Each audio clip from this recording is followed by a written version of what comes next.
We're looking down on Pomona Raceway at the Los Angeles County Fairplex, Pomona, California, where the National Hot Rod Association has just completed, and very proudly, I might say, $4.5 million worth of improvements, 30,000 new seats, a beautiful timing tower with executive and hospitality suites, wonderful facility, one of the best in the country, Steve. Absolutely, and we go into competition eliminator featuring two of the best in the country.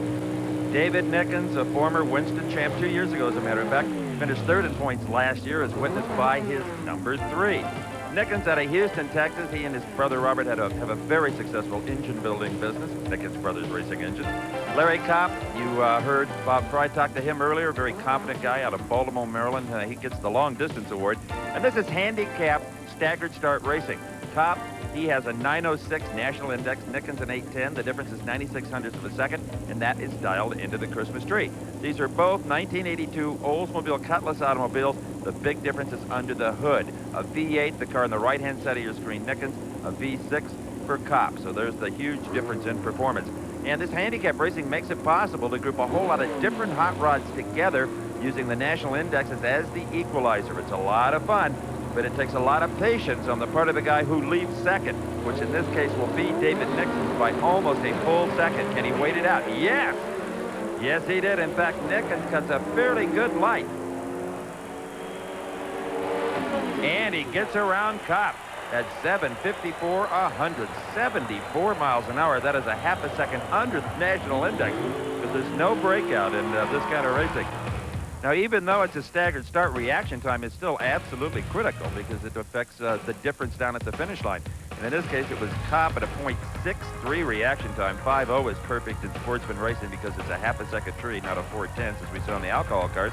Nickens had the big top in charge. Gosh, it's tough to be the guy that has to sit there for a whole second. But the payoff is if the other guy red lights, you win automatically. So that's kind of the equalizer. All right, so Nickens defeats Kopp, and Brock Yates is down at the far end to talk to the man from Houston, Texas. Well, David, how's she running? Well, I'll tell you, Brock, the car's been, we struggled a little bit the first weekend. We're kind of getting a handle of it this weekend, and proves with persistence that things will come around. And I tell you, if I can do my job driving, we're going to have a good shot at winning this race. Yeah, the day I seem to be building a little bit of a headwind. Will that bother you at all? Well, I don't think it'll affect my car as much as will some of these Altereds and Roadsters. But I tell you what, if we can do our job up on the start line, we're going to be in good shape. We ran a tough guy there in Larry Kopp, and I tell you what, he's going to be a contender all year, and we were fortunate to get by him. Well, we know you're going to do your job. I hope the car works and everything runs well for you. Well, we thank you very much, and we're just proud to be here. Good, David. Thank you. Well, David paying tribute to the aerodynamics of that Oldsmobile Cutlass as opposed to one of these pretty hot rods like this gorgeous Roadster here that is being driven by Jeff Krug. And Brock, it's the variety that makes competition eliminator so appealing. Yeah, it's just terrific visual impact. I mean, we had Kopp and Nickens, and they were running in altered cars, but they were modern, contemporary sedans. Jeff Krug in that beautiful kind of street rod Roadster-style automobile, and Ed Shuck Jr. out of Hayward, California, in a classic rear-engine rail dragster. And I'll tell you, Shuck, that is the car to beat. He was the #1 qualifier, runs on an index of 810. The C Street Roadster index of 890, as we explained before, just subtract the 2, and there's the head start. 8.0 seconds, 0.8 of a second, and it will go to the Roadster.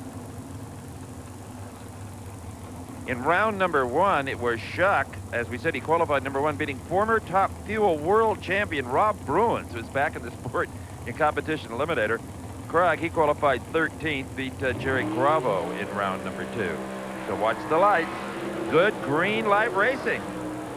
Whoa, and there's the disadvantage to a short wheelbase car. All over the racetrack was the Roadster, and the winner is Shuck from South El Monte, California at 778, 144 miles an hour. Krug kind of hobbles it through at 929, 142. Now watch, you can see where he got into trouble. A lot of weight transfer, very light on the front end. Maybe got a little bit out of the groove. And the last thing he wants to do is put a blue stripe on the concrete wall here at Pomona.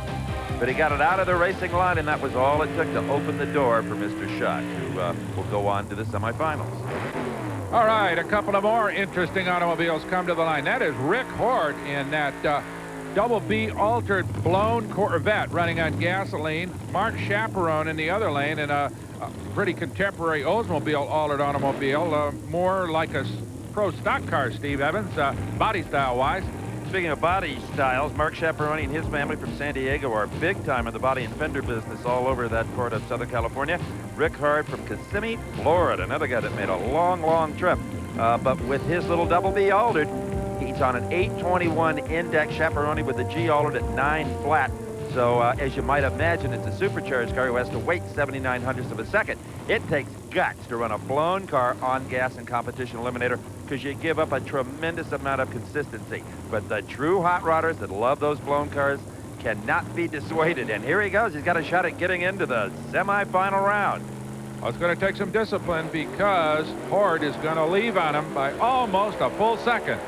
But it's Chaperone with the better reaction time. Here comes the blown power. Oh, short by a few inches. Mark Chaperone goes to the semis at 8:51, 158 miles an hour. We got to give you the time and speed though on that great vet. A 7:69 at 167 miles an hour. Now that is a ride. Chaperone had the better reaction time by 0.03 of a second, but here came Horde. Great looking Corvette. The fans have a soft spot for any of the blown cars, I think, the Competition Eliminator. And I'll tell you, he could, with a better reaction time, might have won this race. That 300 Chaperone put in the bank off the mark might well have made the difference. Look how close it really was. Oh, yeah, 100 might have made the difference. Brock? 8:51, Mark. That'll fly. That's right there. Going to buy that? I'm going to buy that. That's 49 under. We're not CIC'd, and I think everybody else going in the finals is CIC'd except for David Nickens, and he's on the other side. So you're feeling good about today, huh?